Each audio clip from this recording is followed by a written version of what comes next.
네, 여러분, 지금 비트코인 시장 분위기가 좋지 않습니다. 솔직히 말해서 요즘은 비트코인 이야기는 거의 없고요. 삼성전자, SK하이닉스 같은 반도체가 훨씬 더 시장이 뜨겁죠. 실제로 자금도 그쪽으로 많이 이동하고 있고, 미국 현물 비트코인 ETF에서도 큰 폭의 자금 유출이 나왔습니다. 사람들은 지칩니다. 그리고 지치면 떠납니다. 지금 코스피가 8,000시대인데 너 코인 바닥에서 지금 뭐 하고 있냐라는 조롱도 심심치 않게 들리고 있습니다. 근데 저는 오히려 이럴 때일수록 이 멘탈 관리 그리고 꾸준하게 투자하는 것이 굉장히 중요하다라고 생각합니다. 왜냐하면 진짜 자산은 모두가 박수 칠 때가 아니라 모두가 의심할 때 천천히 모아가는 것이기 때문입니다. 오늘 영상은 5년 은퇴 전략, Bitcoin Strategy for Tax-Free Income 이라는 마크 모스의 영상을 참고해서 만들었습니다. 그대로 번역하는 영상은 아니고요. 지금 2026년 6월 시장 상황에 맞춰서 왜 비트코인을 5년 은퇴 전략의 핵심 자산으로 볼 수 있는지, 왜 하락기일수록 공부하면서 이 비트코인 차근차근 모아가야 하는지를 제 생각을 담아서 정리해 보았습니다. 지금 이 시장은 굉장히 냉정합니다. 2026년 6월 초 미국 현물 비트코인 ETF는 13거래일 연속 순유출을 기록했고요. 그 기간 누적 유출이 44억 달러를 넘었습니다. 한국도 비슷합니다. 국내 주요 거래소에 이 스테이블코인 잔액이 크게 줄었고요. 그 돈 일부는 반도체 중심의 주식시장으로 이동했다라는 분석이 나왔습니다. 즉, 지금은 비트코인의 사람들이 따라가는 장이 아니라 그냥 이제는 나 포기. 비트코인 시장은 또 끝났어. 다른 데를 가는 게 낫겠다라는 생각이 커지는 장입니다. 근데 저는 여기서 중요한 질문을 던지고 싶습니다. 자금이 빠진다고 해서 실제 자산의 본질까지 사라진 걸까요? 아니면 단지 사람들의 관심이 또 잠시 이동한 걸까요? 저는 투자에서 가장 중요한 게 남들이 뭘 샀는지 그걸 따라가는 게 아니라 내가 무엇을 이해했는지라고 생각합니다. 몇 년 전을 돌아보면 이 삼성전자에 대해서 크게 관심을 가지고 있었던 사람들이 없습니다.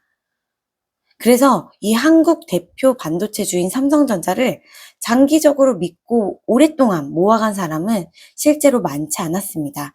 대부분은 답답하다. 왜 이렇게 안 가냐. 나 이제 더 수익률이 좋은 곳으로 가야겠다. 라는 사람들이 많았죠. 그런데 시간이 지나면 늘 시장은 그때 외면받던 실제 자산의 가치를 다시 평가하기 시작합니다.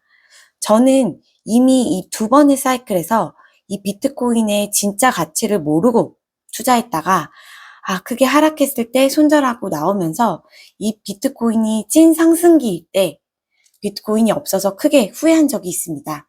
실제 제가 과거 영상에서도 이미 다뤘지만 이 자투리로 남겨뒀던 비트코인 수익률이 2025년 6월 1100%, 2025년 6월 1100%, 즉 11배가 상승한 걸 보고 내가 그때 믿음을 가지고 있었다면 던지지 않고 축적해 나갔다면 내가 목표했던 경제적 자유를 훨씬 더 빠르게 도달하지 않았을까라고 생각합니다.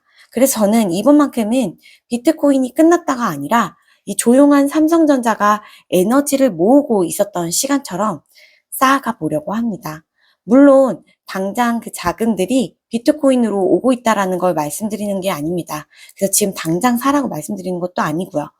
시간도 생각보다 더 오래 걸릴 수도 있습니다. 하지만 이 비트코인의 공급, 수량은 제한되어 있죠.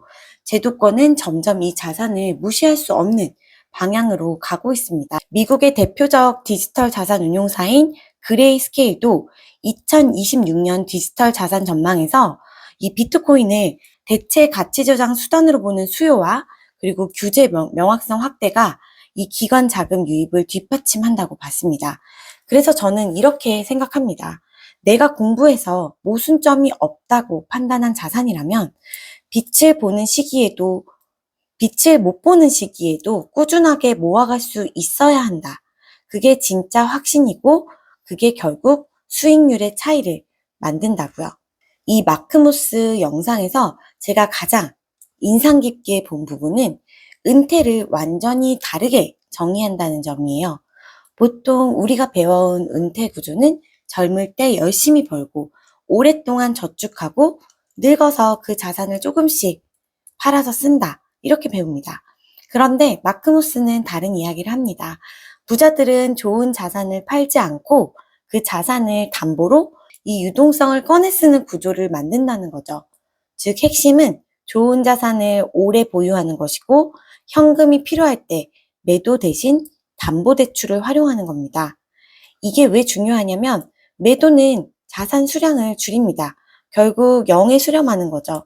하지만 담보를 활용한 구조를 잘만 짜면 자산 자체는 팔지 않고 계속 들고 갈 수가 있습니다. 마크모스는 바로 여기에 비트코인을 연결합니다. 2100만 개의 희소성이 있고 전 세계 시장에서 24시간 유동성이 있고 작게 쪼개서도 활용할 수 있기 때문입니다. 이 부분은 많은 분들이 좀 헷갈릴 수 있습니다. 그래서 저는 이렇게 비유하고 싶어요. 만약 어떤 사람이 강남에 아주 좋은 똘똘한 집 한 채를 가지고 있다고 해봅시다. 이 집은 시간이 지나면서 가치가 장기적으로 오른다고 믿는 자산이에요. 그런데 이 사람이 생활비가 필요하다고 해서 이 집을 통째로 팔아버리면 앞으로 집값이 더 올라도 그 상승분을 더 이상 누리지 못하겠죠. 반대로 그 집을 팔지 않고 담보로만 조금씩 대출을 받아서 쓰면 어떨까요? 집은 계속해서 가치가 올라가고 필요한 현금은 그냥 이자 정도를 내면서 꺼내 쓸 수 있는 거예요. 자산, 즉 아파트의 장기 상승폭이 대출 비용보다 크다면 그 구조는 시간이 갈수록 유리해질 수 있습니다. 이 마크모스가 말하는 비트코인 전략도 강남 아파트 전략과 비슷합니다. 핵심은 팔지 않는다는 거예요. 좋은 자산을 계속 보유하면서 필요할 때 그 자산을 일부만 담보로 활용해서 월 생활비로 쓰는 거예요. 물론 대출에는 이자가 있고 비트코인은 변동성이 커서 담보 비율 관리가 매우 중요합니다. 집값의 상승률이 10%고 대출 이자가 4%라면 이 6%에 해당되는 갭만큼은 내가 계속해서 월 생활비로 빼서 쓸 수 있다라는 장점이 있는 거죠. 그래서 저는 5년 안에 무조건 은퇴한다. 뭐 이런 것보다는 이 5년 안에 은퇴가 가능한 구조의 뼈대를 만든다. 이렇게 보고 싶어요. 그 구조는 단순합니다. 생활을 망치지 않는 범위에서 꾸준하게 비트코인을 모아가고요. 무리한 한 방이 아니라 이런 하락기일수록 더 열심히 공부하고 분할해서 축적하고 내 확신의 크기만큼만 쌓는 겁니다. 그리고 두 번째는 단기 가격 변동에 휘둘리지 않도록 이 비트코인을 트레이딩 대상이 아니라 이 장기 축적 자산으로 보면 좋을 것 같아요. 세 번째는 미래에 이 현금 흐름이 필요할 때 무조건 팔아서 끝내는 방식이 아니라 이 담보를 활용하라는 선택지를 공부하셔야 됩니다. 네 번째는 그 전제는 반드시 내 소유의 비트코인이어야 합니다. 마크모스도 영상에서 셀시우스, 거래소 파산 같은 사례들을 언급하면서 이 플랫폼의 리스크와 플랫폼 거래소의 리스크와 보관 리스크를 강조했습니다.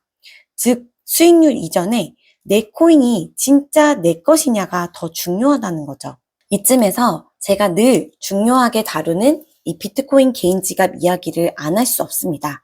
거래소는 편리합니다. 하지만 편하다고 해서 안전이 보장되는 게 아니죠. 거래소는 내 계좌처럼 보이지만 결국 구조상 내가 직접 열쇠를 쥐고 있지 않는 경우가 많아요. 대부분이에요. 그래서 큰 자산을 장기 보관할수록 자기 보관, 스스로 커스터디하는 개념이 중요해집니다. 제 영상에서 탄잼 지갑과 같은 하드웨어 월렛이 자주 언급되는 이유도 여기에 있습니다. 제가 탄잼 지갑을 쓰는 이유는 여러 영상에서 다뤘지만 저는 이미 프라이빗 키를 분실해서 제 코인을 찾지 못한 경험이 있습니다. 그래서 복잡하지 않은 방법으로 자산을 관리해야 하는 것이 얼마나 중요한지를 직접 알고 있습니다. 그래서 휴대가 간편하고 사용이 용이한 이런 신용카드 형태의 탄잼 사용을 자주 추천드린 이유이기도 합니다. 이 탄잼의 공식 사이트에서도 회사나 거래소가 내 자산 사이에 서지 않게 하겠다라는 메시지를 굉장히 강하게 내세우고 있어요. 그래서 반드시 거래소가 아니라 내 소유로 비트코인을 보관해야 한다는 원칙을 절대 잊지 마세요. 저는 지금이 비트코인이 화려한 시기라고 절대 생각하지 않습니다. 오히려 반대죠. 사람들이 지치고 다른 시장으로 눈을 돌리고 비트코인을 굳이 계속 봐야 하나, 기회비용의 손실이다 해서 떠나는 시기라고 생각합니다. 그런데 늘 그랬습니다. 좋은 자산은 사람들이 환호할 때보다 사람들이 무관심할 때 모아진 경우가 많았습니다. 그래서 저는 지금 비트코인을 단기 수익을 노리는 코인이 아니라 5년 뒤 내 삶의 자유를 설계하기 위한 자산으로 보고 있습니다. 팔기 위해서 모으는 게 아니라 오래 들고 가기 위해서 모으고 언젠가 그 자산을 기반으로 이 저의 현금 흐름을 설계할 수 있을 정도의 크기로 키워가는 거. 그게 제가 생각하는 비트코인의 은퇴 전략입니다. 저는 0.2에서 0.4 비트코인 정도를 제 은퇴 전략으로 모아갈 예정인데요. 거기에 대한 내용도 제가 다음 영상에서 한번 다뤄볼 예정입니다. 물론 이 길이 쉽다는 뜻이 절대 아닙니다. 이런 하락도 버텨야 하고 공부도 해야 하고 내가 왜 이 자산을 보유해야 하는지 계속해서 점검해야 합니다. 하지만 저는 그렇게 할 겁니다. 그래서 이 영상을 올린 거고요. 나중에 삼성전자 살 걸, SK 하이닉스 살 걸처럼 그때 살 걸 껄무새를 하지 않기 위해서 지금 더 열심히 공부하고 조정받고 있을 때 계속해서 축적해 나가려고 합니다. 저처럼 이렇게 비트코인을 공부하고 설계하고 차근차근 모아가고 싶은 분들 계신다면 구독, 좋아요 부탁드리고 어려운 여정이겠지만 함께 했으면 합니다. 감사합니다.